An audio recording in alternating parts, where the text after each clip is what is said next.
moving along, our next session is on the role of AI in industrial automation and value creation. And for this session, we have presenting to us Dr. Muneer Zuhdi, partner in the Middle East and Africa region at Nokia Bell Labs. He advises clients on digital transformation, diversification approaches, and new business models. And my research tells me he's something of an inventor because the gentleman has about 20 US patents to his name. Welcome on stage. A round of applause, please, for Dr. Muneer.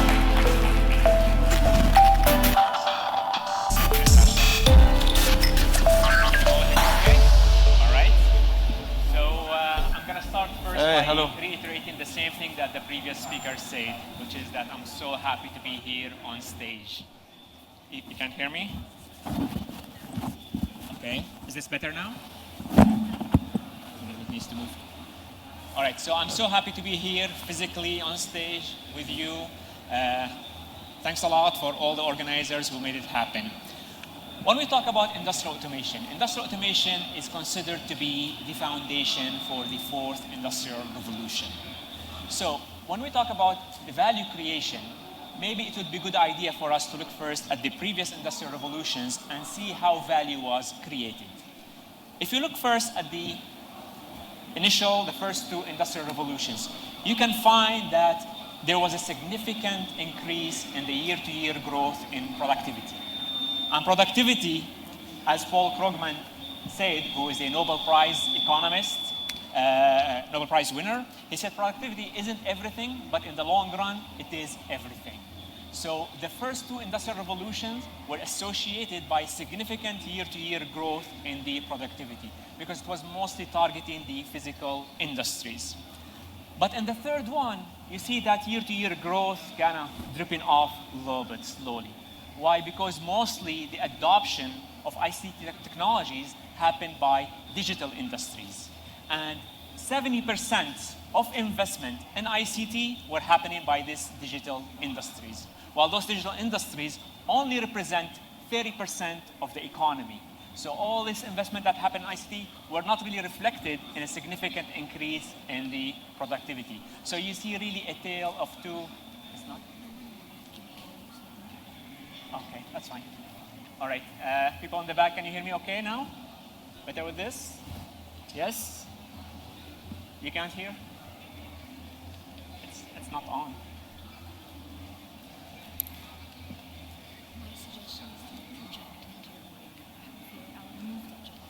Okay.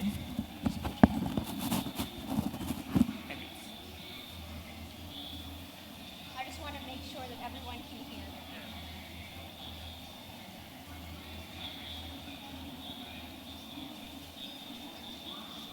It would be a shame if I want to make sure that people can hear.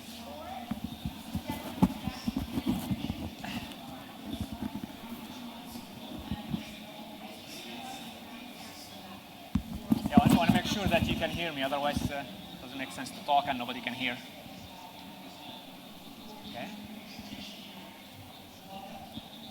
Thank you very much. Okay, can you hear me now? Is it better? All right, great. All right, so very quick recap of this slide for those who couldn't hear.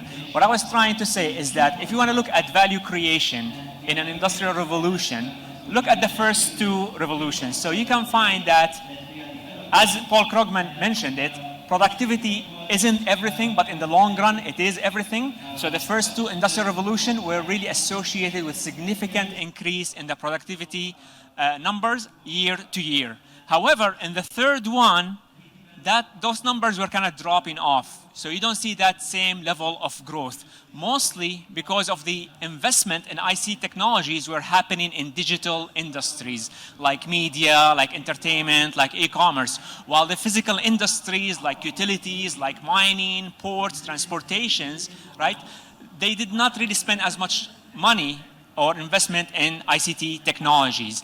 And those physical industries represent 70% of the GDP of the economy. So it was not really reflected in an increased productivity. So you really see here a tale of two different industries. And then COVID hit. And with COVID, we all moved into the remote everything. Remote collaboration, remote entertainment, remote work, remote education. So now suddenly, those who did not really invest much in transforming their businesses, in digitizing their operation, they found themselves, kind of shut down. They found themselves isolated, right? So this COVID created a new reality to validate the original theory of accelerating digital transformation, adopting the latest of technologies, whether it's AI, data analytics, whether it's IoT, or networking. So, to create value in this physical industry, so let's say now with this new reality, we need to go and digitize those industries. Just like what the previous speaker mentioned, he mentioned something that I really liked, that you cannot really start with cool technologies. You always have to start with the desired business outcome, the business benefits. So if you look at the physical industries, there are 3 areas where if you try to address them, you can create significant value for them. So we call this the triangle of truth. The first one, do no harm for safety, improving the safety of the workers that you have, and improving the safety of the operation, eliminating accidents in the operation. The second one, do more with the same. So this is more about productivity, being more productive, being able to produce more with the same amount of resources, with the same time that you have allocated.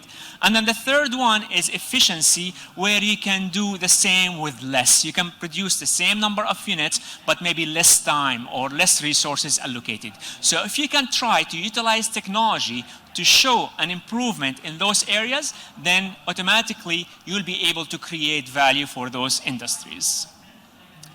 Now, some of the technologies that you have there can have multiple benefits across all these 3 areas in this triangle of truth. So here I'm showing the different benefits that you can have from adopting a sample of technology. So for example, when you go into augmented cognition and control, you can have a 360-degree situational awareness to know exactly what's happening around you, to improve the experience, to eliminate accidents, to be able to monitor the tracking of objects, of people, and be able to predict any anomalies that might happen and prevent accidents before they happen. So this all goes under the augmented cognition and control.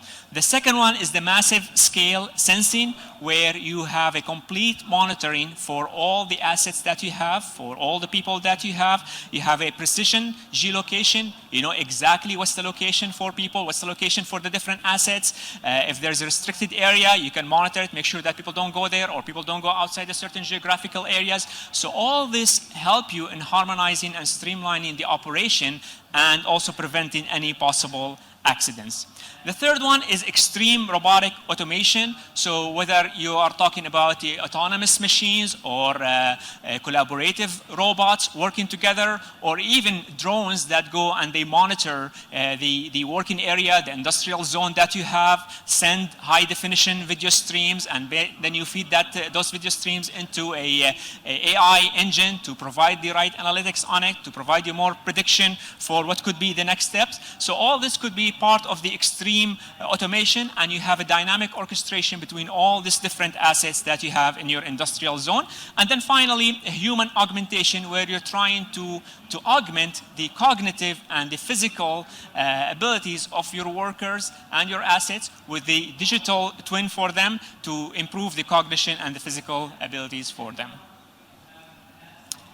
So I'll show you here a couple of examples. The first one is our own factory, the Nokia factory in Finland, which was labeled by the World Economic Forum as the 4th Industrial Revolution lighthouse, and as also the factory of the future.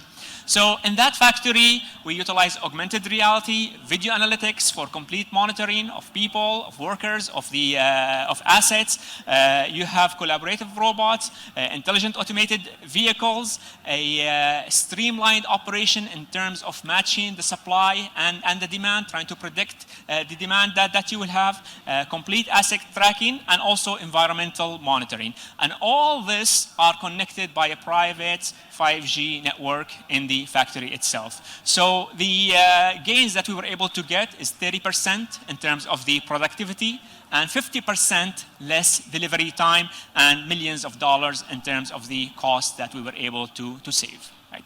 So, but not all robots in industrial automation are nice and cute like the one that you see. In fact, you'll probably see a lot of big and rigid monsters like this one here.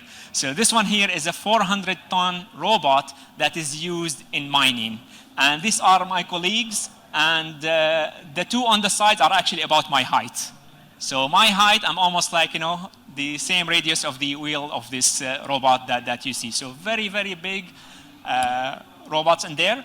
And mining actually is a very, is an industry that is ripe for automation. So now you see a new concept emerging of a digital mine, because the operation is so costly, to mine, and at the same time, it's a very, very hazardous environment. So there's a lot of accidents that happen.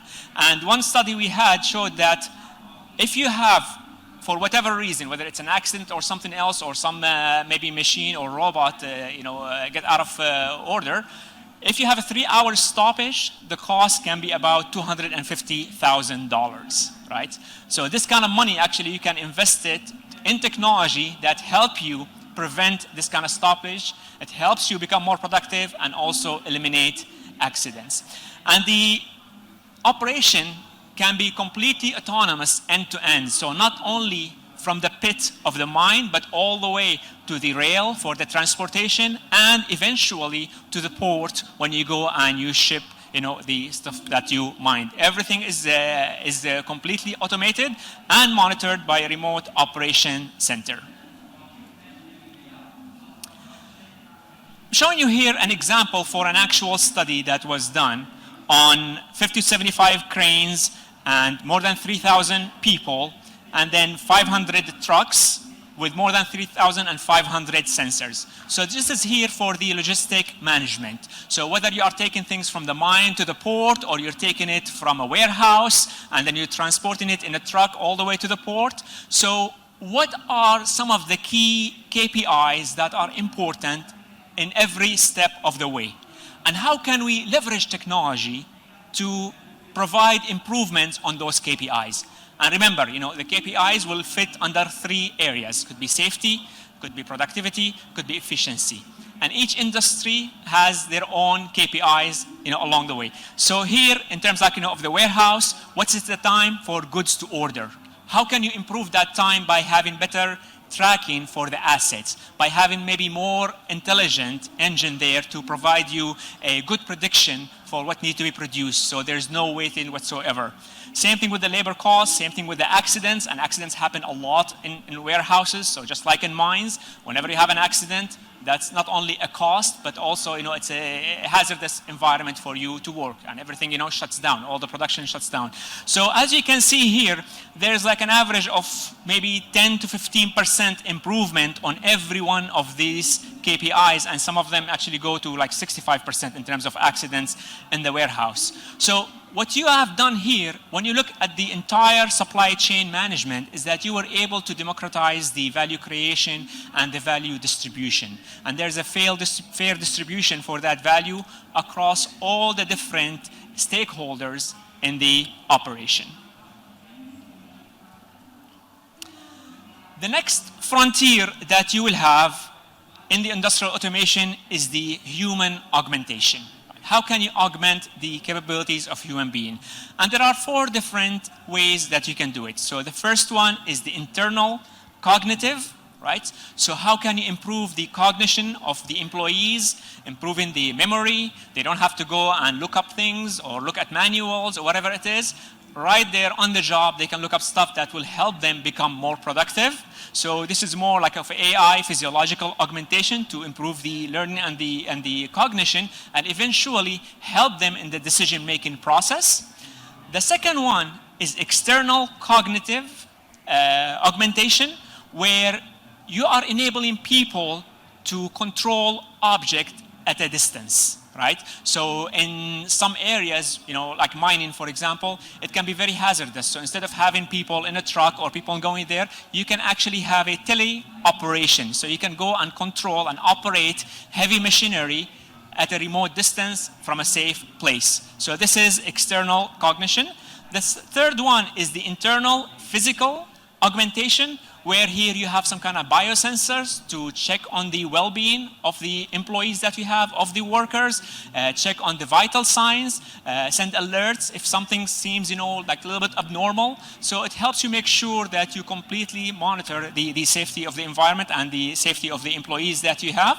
And then the final one is the external physical augmentation, where you have here a extension to your physical abilities. So it helps people do things beyond what could their normal physical ability be. Like it helps people come in from injuries, if there are some employees coming from injuries, or if there are some Asian employees, it helps them extend their physical abilities. So putting all together and trying to see that what it would look like now, especially with the COVID reality, the prediction going forward is that over the next 2 years, you're going to see a big inversion where the investment in physical industries will start to pick up. So after being lagging behind, representing only 30% of the total ICT investment, they're going to start increasing, and eventually 65% of the ICT investment will be happening in those physical industries. But obviously, not all physical industries will be going at the same pace. Some of them will be in a leading position, others will be kind of lagging a little bit behind. So, putting that in mind, how can we prepare to have a smart industry? I've been in some meeting with customers, you talk to them, yes, they understand the vision, they know the possibilities, but the big question for them is how to get there. They're doing everything manually right now. So they know point A, they know point B, but they have no idea how to go from A to B. The most simplistic way to start with it is that, number one, digitize everything that matters, right? Before, in the past, IoT was more of a luxury. With COVID, it became a necessity. Being able to remotely monitor everything, to be able to control things, at a distance. Everything was extremely important to keep the operation happening during the lockdown days. So very important to digitize everything that matters, whether it's an equipment, whether it's a site, whether it's a system, whether it's a process, to make sure that things can go in a very seamless way. The second one is the importance of the network. Networking, storing, monitoring everything that matters. Connectivity, again, during the COVID days, proved to be extremely important. That's what enabled us to do all our work from home. That's what enabled our children to do all their education from home. So it's very important, especially when you go into industrial automation, because here you're talking about mission-critical application, to make sure that you have a reliable network that is dynamic, deterministic, and can provide you the required performance. The last one is to have the right digital value platform at the top with the right AI engine and the data analytics to be able to feed into its AI engine and provide prediction that can help you to tailor and customize your demand, your supply to the demand that you have, to be able to detect patterns, to be able to predict some anomalies and some abnormal behavior that can help you make your operation as smooth as possible. So all this can be considered as the nexus for a contextualized industrial automation in every industry. And despite the differences between the industries, and you can come up with so many different applications and use cases, but probably the most essential ones to start with are three, and they are kind of connected with each other. The first one is intelligent surveillance, where it's very important for you to monitor objects. Objects can be vehicle or people or assets or anything like that. Trying to have a representation for those objects as vectors, and then to be able to get a sense for the dwelling, for the density, for the speed, for the direction of this, and based on that, you have a behavior, complete behavior for the operation that you have in your industrial zones. It can also help in terms of detecting anomalies, whether it's anomalies in the workflow or it's anomaly in the operation of some of the machines that you have in the industrial zone. So that helps you have some predictive maintenance. So before waiting for a machine to go down and shut down your operation, you can actually dispatch some technicians to go and fix it before that happens. And then the third one is the asset tracking, to be able to track all the assets that you have. So those three you can consider as really the essential really for the automation in any industry. And the value would come in 4 different dimensions. removing waste, any waste that you have in your operation, which will help you boost your productivity and improve your efficiency.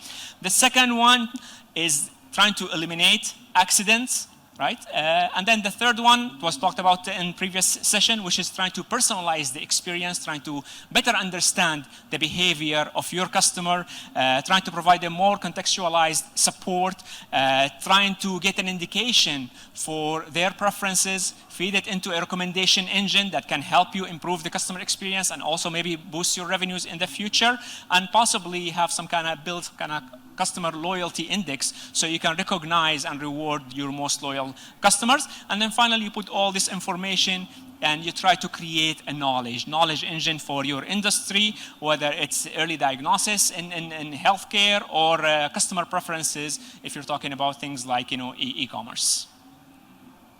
So all this information, you put it together and you try to build the perfect knowledge engine.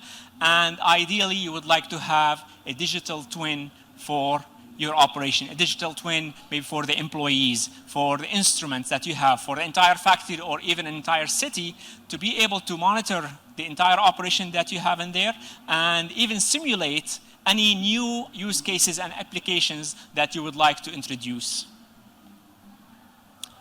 Finally, I want to end with a quotation here for one of the most famous scientists that we had at Bell Labs, Claude Shannon, who is considered as the father of information theory and information systems. He said, "We know the past, but can't control it. We control the future, but can't know it. But perhaps we can change that.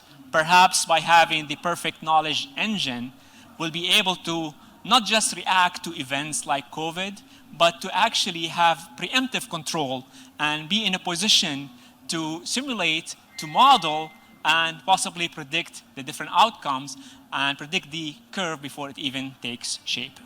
And with that, I conclude my presentation. Thank you very much for your attention.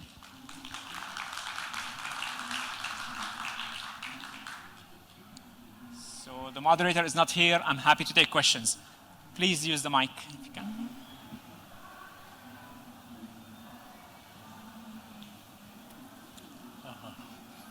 Hi, I'm Vijay Kumar. Thank you for the very enlightening presentation. Can you speak up, please? I really can't hear you. Thank you for the very enlightening presentation. My name is Vijay Kumar. The question is, can you provide us with a snapshot of what will be the role of humans in this smart future? The role of what, sorry? What will be the role of humans in this smart future? Okay. So the question, in case you couldn't hear it, he said, what do I think would be the role of human in this smart future, right? So this question actually can take so many different interpretations, right? But the most common question probably that I hear along those lines is that will AI replace human, right? In general, people create technology to help them, not to replace them. So the way I see it in the future is that whether you call it AI or any other technology, it's going to be augmenting our capabilities. So even I think it may be like this track, instead of calling it artificial intelligence, it should be really augmented intelligence, right? Because for us, we'll never really completely rely on AI. We're going to only rely on whatever capabilities we have in there to augment our abilities, just like in that slide that I showed you. And the augmentation can be cognitive or it can be physical. And what you will see a new emergence for completely different skilled labor force, right? So just like how the previous technologies, they eliminated certain jobs but created a lot of new jobs. So that's what you're going to see. So you're going to see a new skilled labors that is based on this AI technologies that will be introduced. But most of the implementation you will find, whether it's in the consumer space or in the enterprise and industrial areas, it's going to be in the areas of augmentation.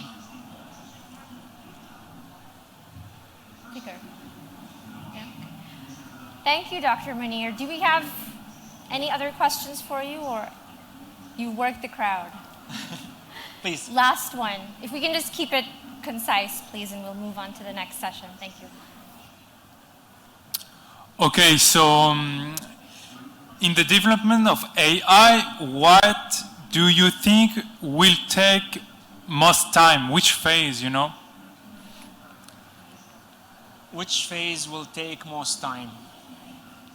Or do you see any limitation? I think, to be honest with you, is really the phase that will require a study for any ethical implications. So almost similar to a question that happened before.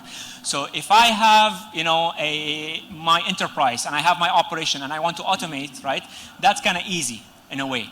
But if it involves other people, if there are some kind of questions about what are the ethics involved, if there are some difficult questions, like you have an autonomous car and you only have one of two decisions: would you hit a child or would you hit the old nice lady? So there are certain areas, certain scenarios where maybe there is no right or wrong answers, and they have some kind of ethical implications and regulatory implications. I think this will be the most difficult. So not necessarily because of technical difficulties, but just because of practicality of the solution to be implemented. Yeah, thank you. Welcome. A round of applause, please, for Dr. Muneer. Thank you again. That